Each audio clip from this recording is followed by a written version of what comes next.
press the bell icon on the YouTube app and never miss another update.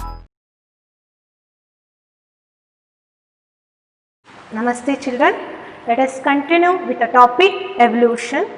In the last class we discussed about biological evolution.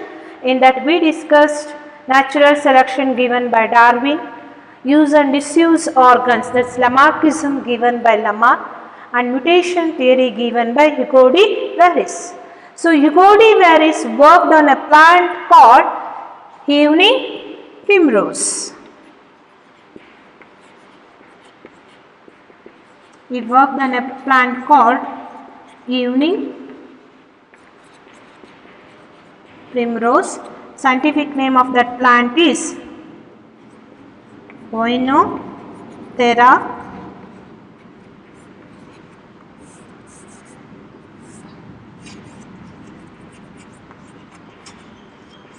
Lamarckiana. So Hugo de Varis, who gave mutation theory, he worked on a plant called evening primrose. Scientific name of that evening primrose is Oenothera Lamarckiana. So he told mutations are responsible for variations, and that variations after generations will give rise to speciation. So in this class we will discuss about the Hardy-Weinberg principle. So Hardy belongs to UK and this Weinberg belongs to Germany. Both gave a principle about constancy of genetic equilibrium, that is Hardy-Weinberg principles, in the year 1908. So this principle says that allelic frequencies in a population are stable and constant from generation to generation. Understood? So what this tells us? Allelic frequency in a population are stable and is constant from generation to generation. So this was, so when it is going to be constant? So what is constancy means? Frequency, what are alleles? Alleles means if this is a chromosome, it's a gene, which this gene is, it represents height. So that this gene has two alleles, one is tallness, another one is dwarfness. The two allelic form of particular gene, one is tallness, another one is dwarfness. So this is nothing but alleles. The genes and their allelic forms will remain constant from generation to generation when there is no evolution. When there is no evolution. Understood? So this applies, Hardy-Weinberg principles applies for large size population with sexually reproducing organisms. Sexually reproducing organisms.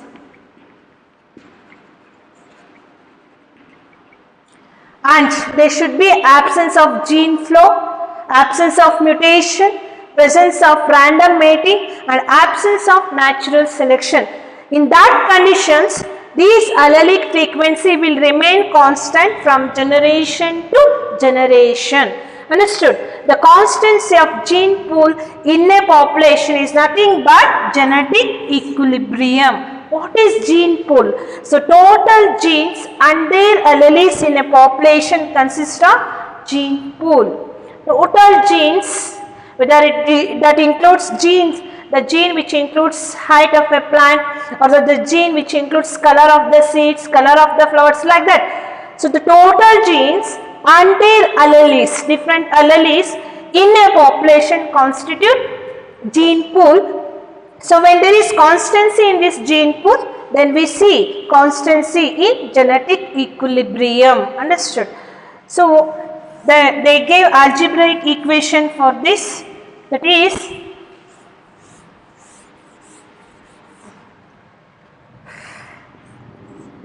p square plus 2pq plus q square equals 1.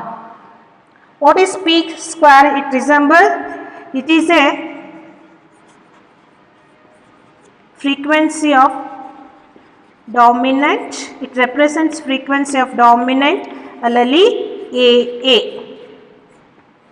It represents frequency of dominant allele AA. So this represents frequency of heterozygous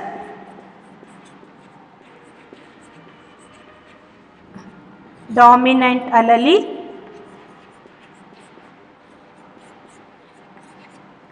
is AA. So this represents frequency of homozygous recessive allele is AA. So P square represents frequency of dominant allele AA. 2PQ represents frequency of heterozygous dominant allele, capital letter A and small letter A. Q square represents frequency of homozygous recessive allele, that includes 2 small letters A. So this nothing but P plus Q whole square equals 1. It is the algebraic equation given by Hardy-Weinberg that includes frequency of alleles. This frequency of alleles will remain constant. It is always equal to 1. 1 means constant. They remains constant. When these alleles are going to remain constant from one generation to another, when we see large size population which produce sexually, and there should be no gene flow, absence of gene flow, absence of mutation, presence of random mating. Random mating means here the mating individual will choose the partner. It will not influenced by the nature. That is nothing but random mating and absence of natural selection. During these conditions, this allelic frequency will remain constant. It will equal to 1. Understood? So, what the Hardy-Weinberg principle tells us allelic frequency in a population are stable and is constant from generation to generation when there is no evolution. When there is no evolution.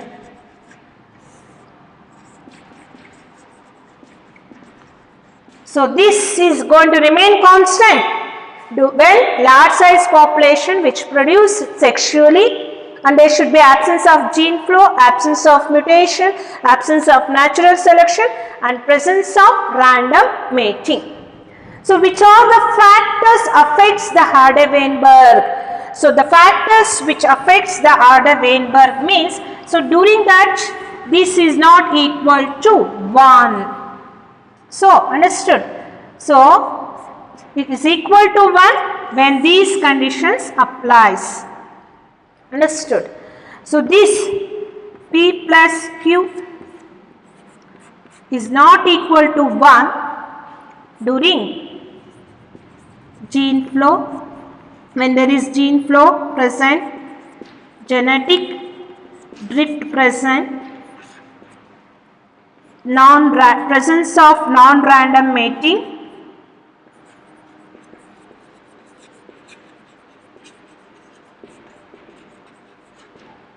and mutations, in presence of mutations and genetic recombination,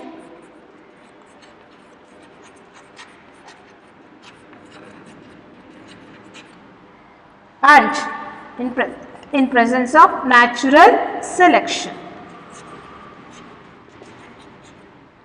So during all these conditions, it will not equal to 1. Understood?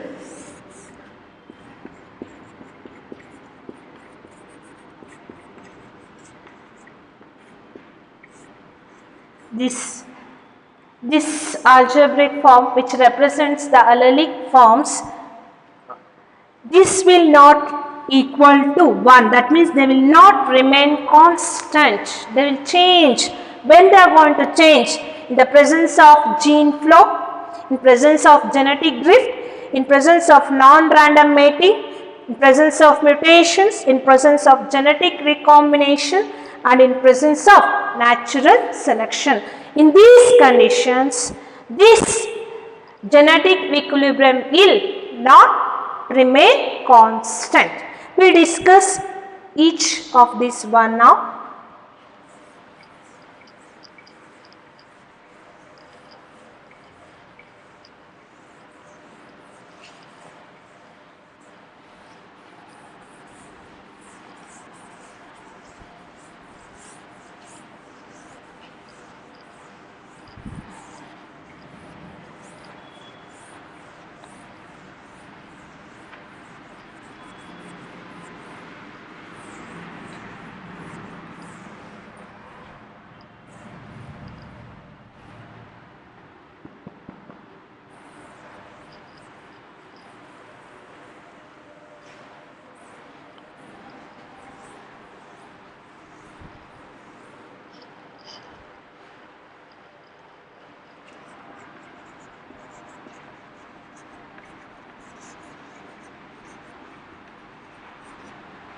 Factors affecting Hardy-Weinberg equilibrium. In this condition, P square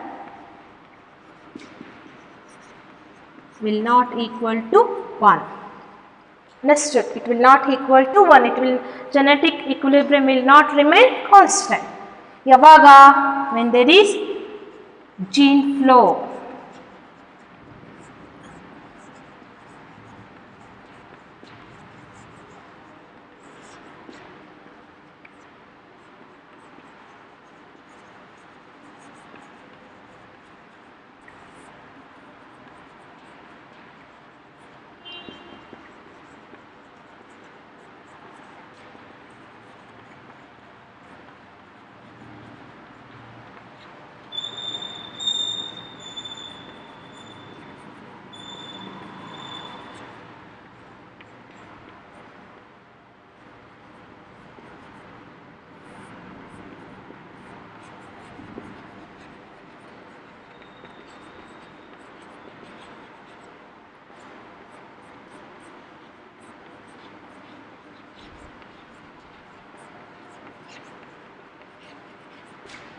So then what is gene flow? Gene flow is introduction of genes from one habitat to another habitat. That means introduction of genes from one species of organisms to another species of organisms living in other habitat belongs to same population. So gene flow means flow of genes from one species to another species.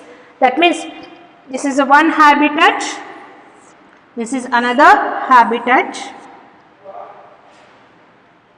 So we see here red moths and also green moths or insects. So this is one habitat, and here we see only white moths. This is one more habitat. So in gene flow, some of these moths will migrate to this habitat. So the green one will migrate to that habitat. That means emigration occurs. Emigration of green moths occurs to this habitat. For this, green moths are immigrants.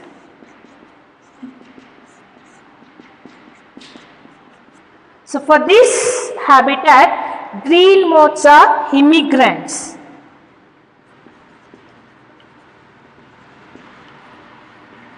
Here they are emigrants. They are emigrating, they are moving to other habitat. Here the green moths were moving to other habitat, that is emigration. Here they are entering to another habitat. Here they represent immigrants. They are new to this habitat.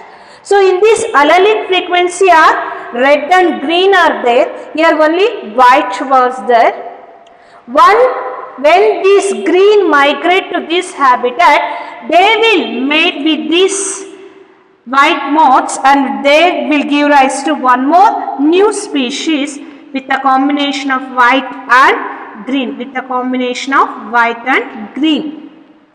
So this gene flow from one habitat to another habitat will affect the allelic frequency. It affects the frequency in a habitat. There is elimination of one allele. There is one frequency.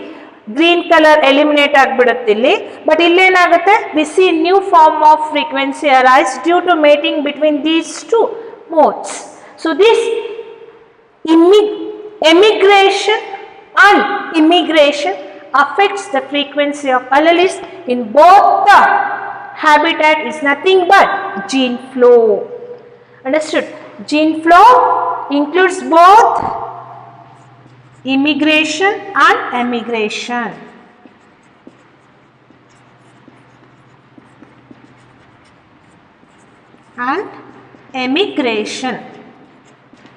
So for this habitat, allelic frequency is moving. So one allelic form is eliminated from this habitat.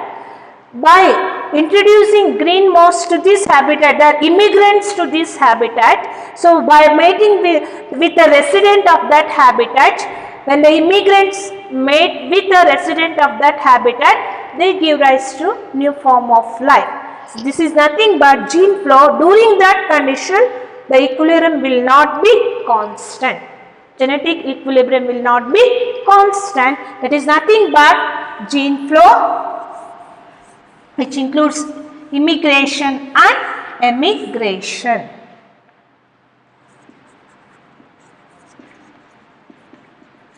So what the gene flow tells us, the immigration of alleles or emigration of alleles will affect the allelic frequency in both the habitats, nothing but gene flow. Then genetic drift. Genetic drift is also called as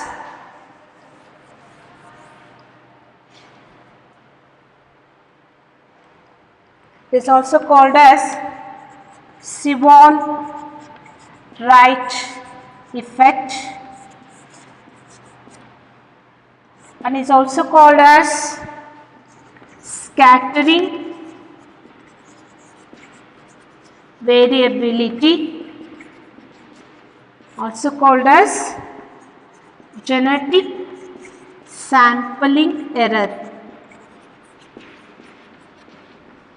So these are the names given for genetic drift. Genetic drift is also called Sival-Wright effect or scattering variability or genetic sampling error. So what's the main difference between gene flow and genetic drift? And gene flow, the species move in search of food or other thing to other habitats. Understood? Not by force. With their involvement, they move from one habitat to another. But in the genetic drift, it occurs by chance. The flow of genes occurs by chance. There is nothing but genetic drift. Here the flow of genes from one habitat to another occurs by chance. That includes natural calamities like earthquake, floods, forest firing. So this all, during these conditions, the survival species will migrate to other habitat and mating with the residents, they give rise to new species. That is nothing but genetic drift. In the gene flow, the species will move naturally, they move with themselves. There is no natural calamities, but in the genetic drift, this occurs by chance. Genetic drift occurs by chance due to natural calamities like earthquake, floods, etc. During that condition, the species will move, survived species will move to other habitat and they mate with the other residents of that other habitat, and they'll give rise to new species. Suppose this is an one habitat. We'll take about same thing here, green moths and white moths.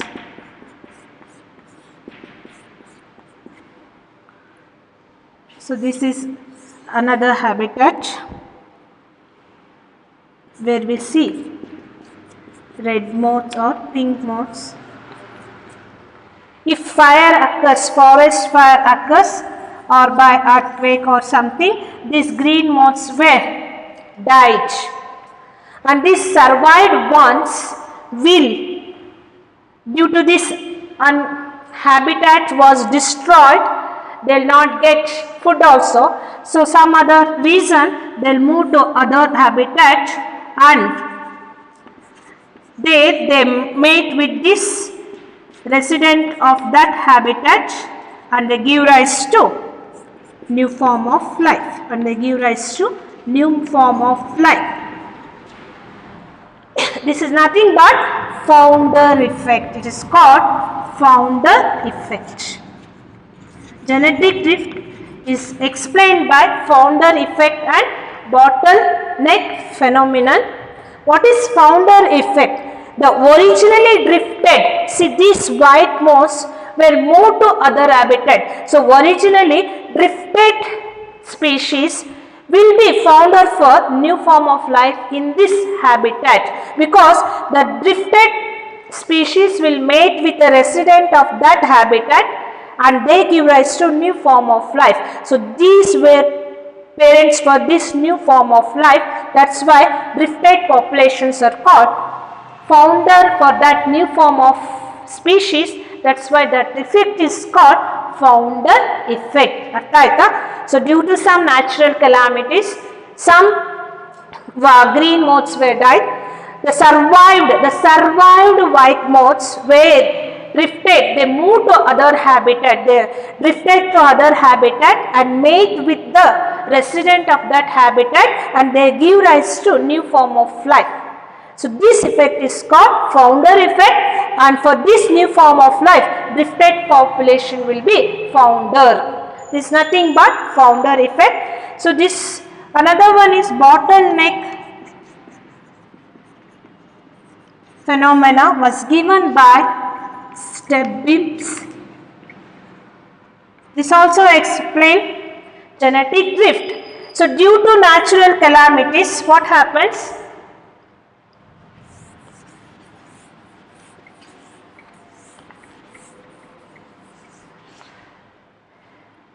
Initially, the population was, the green moths population were large.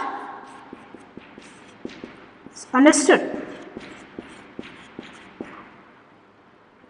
And also that includes white moths. So due to natural calamities, what happens? The green were destroyed. Only we got left were white. So beginning the population of green moths were large, very few left, and their population is reduced. That is nothing but bottleneck phenomena. So initially their population were more. Due to natural calamities, what happens? Few organisms are going to survive, their population is going to be reduced. Like here their population was large, after the natural calamities their population was reduced, and mating occurs between the survived species, and here the mating occurs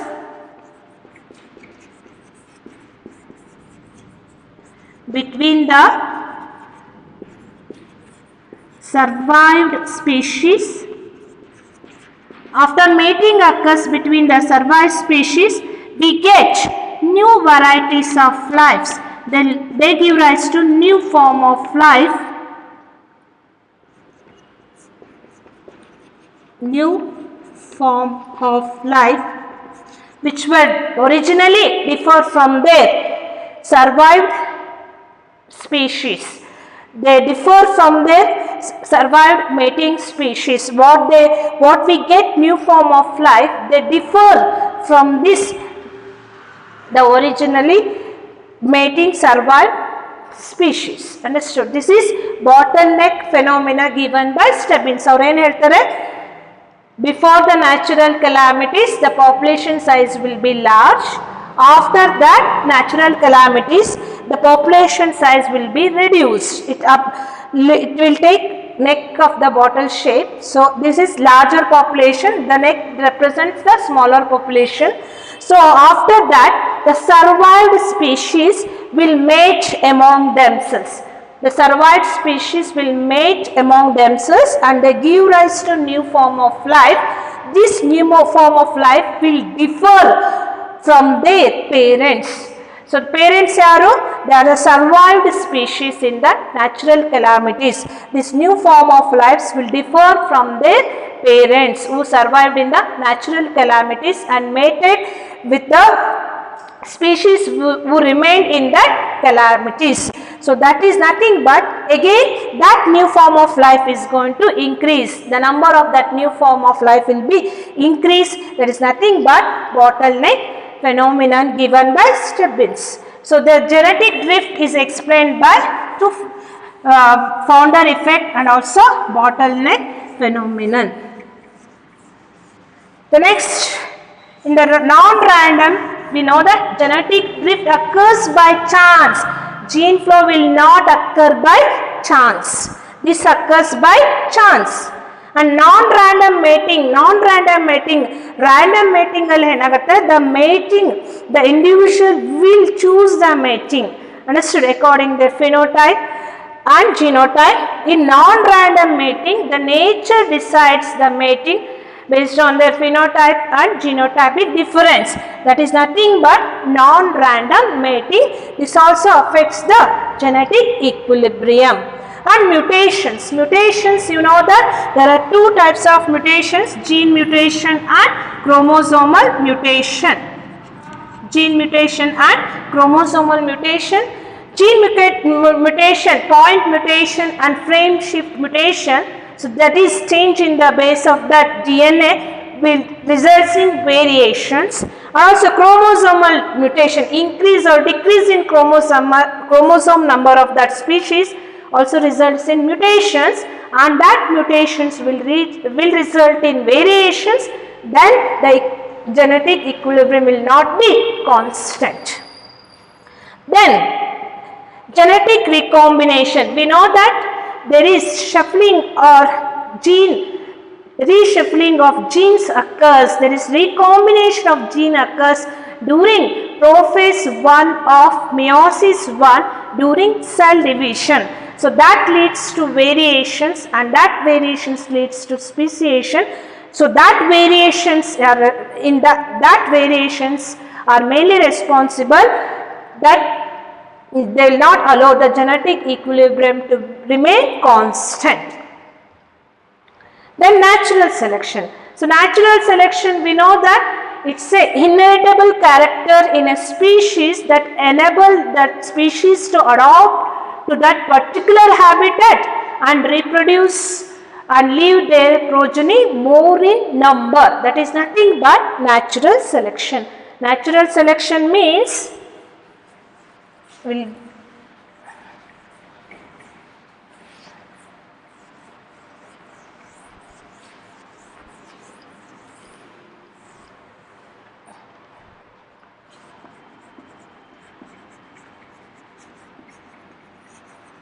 see, natural selection, it is a process in which heritable characters in a species will make them to adopt to that particular habitat, and they reproduce and remain and they allow their progeny more in number in that habitat. That is nothing but natural selection.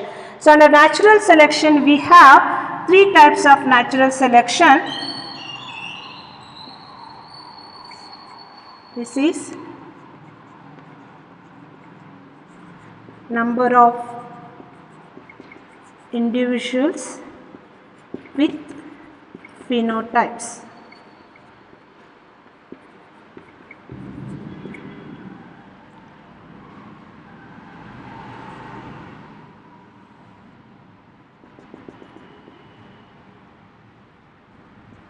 Here the phenotype is influenced by nature.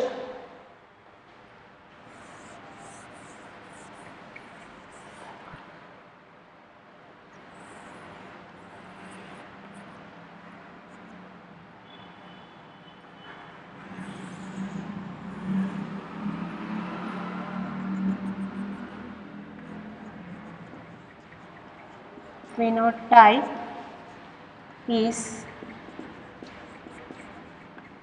influenced by nature. This medium sized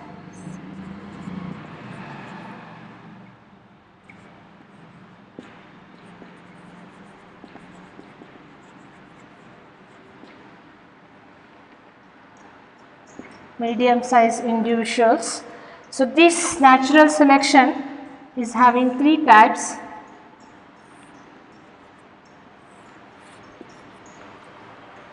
So this represents, vertical axis represents number of individuals, whereas horizontal represents phenotype of that individual. So in this, see the number of individual with phenotypes. Here the phenotype, external appearance of an organism, is influenced by nature. So this here it selects, in this selection it has selected medium size individual. That means that's why peak is narrower. Peak is narrower. Understood? Here maybe very tall species are there. Here very dwarf species are there, but the middle one is selecting medium. Nature is selecting medium sized individual. Nature is selected medium sized individual. That's why the peak is narrower. So this natural selection is having three types based on the selection of species by the nature. That is stabilizing,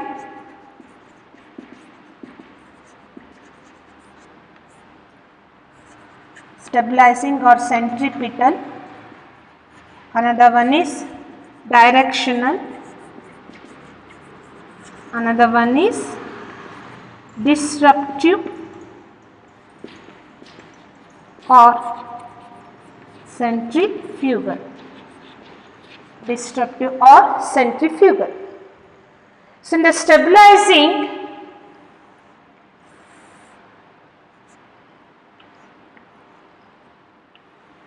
the peak will be narrower, it gets narrower. The peak gets narrower. For example, for stabilizing, we can take weight of newborn baby or alleles of frequencies of alleles of sickle cell anemia. So we know that HbA, it is homozygous, it is heterozygous.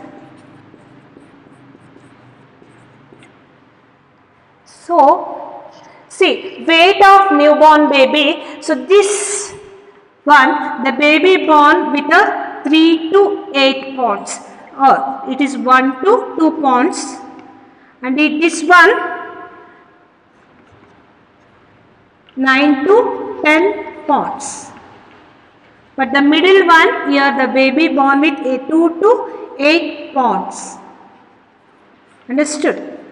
The baby which born with 1 to 2 pounds will not survive, and baby which born between 9 to 10 pounds will not survive. The baby with the 2 to 8 pounds, weight of the baby with 2 to 8 pounds are going to survive. Hagagi their number is going to increase and this peak will be narrower.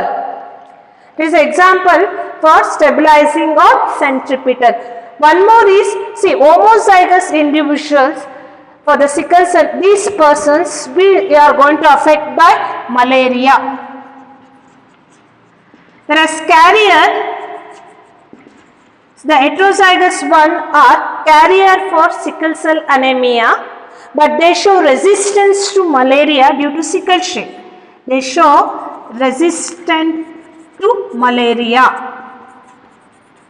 So the malarial causative agent plasmodium cannot multiply in that sickle shaped RBC. This heterozygous individual show resistance to malaria. Homozygous individuals will, this homozygous condition, they are going to suffer from sickle cell anemia. See, this homozygous individual are more affected by malaria and they are going to die. The heterozygous condition, in that those people will show resistance to malaria and they will not suffer from sickle cell anemia, because sickle cell anemia is seen in homozygous condition only, this homozygous condition. Hagagi, these persons are resistant to malaria and they are carrier for sickle cell anemia, but will not suffer from sickle cell anemia and also they will not suffer from malaria. Hagagi, these people are going to survive and these people again they are going to affect by sickle cell anemia. Hagagi, so this HbA, this part is going to occupy this and this one occupy this and the middle one is occupied by resistant group of organisms. So in this condition also we see the more number of people who show resistance to malaria are carriers. So that time we see the peak gets narrower. This is an example for stabilizing population. So that's an example for stabilizing population.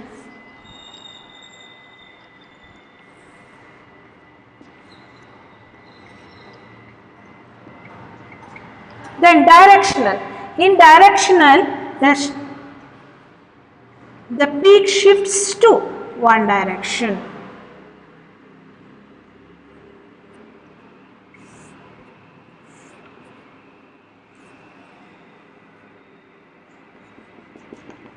So, direction. The peak shifts to one direction.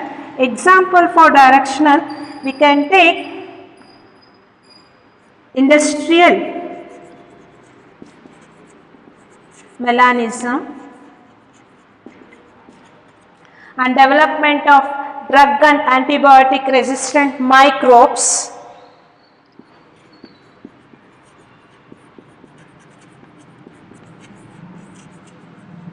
Drug and antibiotic resistant microbes.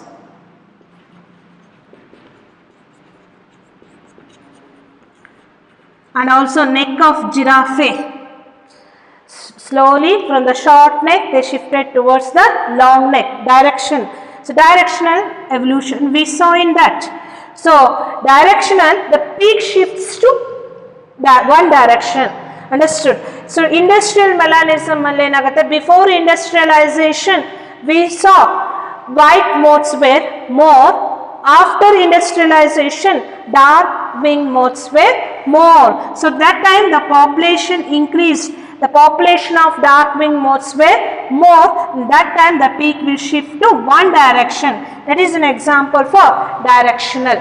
So other example is development of drug and antibiotic resistant microbes, development of pesticides and herbicides resistant insects. They are all examples for directional. In disruptive, example for disruptive we can take Darwin finches. So Darwin finches, originally they are seed eating birds. After that, in search of food, they migrated to other habitats. Then peak shifts in both the direction. Peak shifts in both the direction. That is disruptive. Two peaks were aroused. So originally seed eating birds were more. So after, when in this seed eating birds were more, seed-eating birds. Originally, Darwin finches are seed-eating birds. Due to lack of food, they move to other habitats and their number is distributed to other habitat. They become disruptive. So, disruptive or centrifugal is the example. We can take example of Darwin finches. Understood? That is about natural selection. So, nimige what is Arday-Weinberg equilibrium, 1 mark question, and mention the factors affecting Arday-Weinberg equilibrium. In that, gene flow, genetic drift. Under genetic drift we discuss founder effect. What is founder effect? What is bottleneck phenomena? Again 1 mark question. Then what is mutation, genetic recombination and natural selection. These are all the factors which affects the Arday-Weinberg equilibrium. Understood? So, natural selection 3 marks keltare. So, natural selection is a process in which the heritable characters will enable the organisms to adopt to themselves to that particular habitat and reproduce and leave their progeny more in number. So, in that natural selection we have 3 types: stabilizing, directional and disruptive. In the stabilizing, the nature selects the fit organism. So, in that organism will increase its number, then the peak will get narrower. That is stabilizing or centripetal. Examples: weight of newborn baby or allelic frequency of sickle cell anemia, and we can take reproductive age of human beings also. That are all examples for stabilizing or centripetal. So, the reproductive age between 13 to 18 years they produce less number of progeny. After 45 to 50 years they produce less number of progeny, but the middle 18 to 40 years they produce more number of progeny. This is an example for stabilizing. Then directional, here the peak shifts to one direction. For that example is industrial melanism, development of drug and antibiotic resistant microbes, and disruptive example is Darwin finches. ನೀವು the diagram hockey explain ಮಾಡಿ examples ಕೊಡಬೇಕು. So, that is about Arday-Weinberg equilibrium and the factors that affects the Arday-Weinberg equilibrium. Arday-Weinberg equilibrium is nothing but we see the allelic frequency remains constant from generation to generation. When they are going to remain constant? When large size population with sexually reproducing organisms are there, when there is no gene flow, when there is no mutation, when there is no natural selection, that times it is going to remain constant. So, it is not going to remain constant when there is gene flow, genetic drift, mutation, genetic recombination and natural selections. These are the factors which affects Arday-Weinberg equilibrium. Understood? Thank you. Let us continue this topic in the next class. Thank you.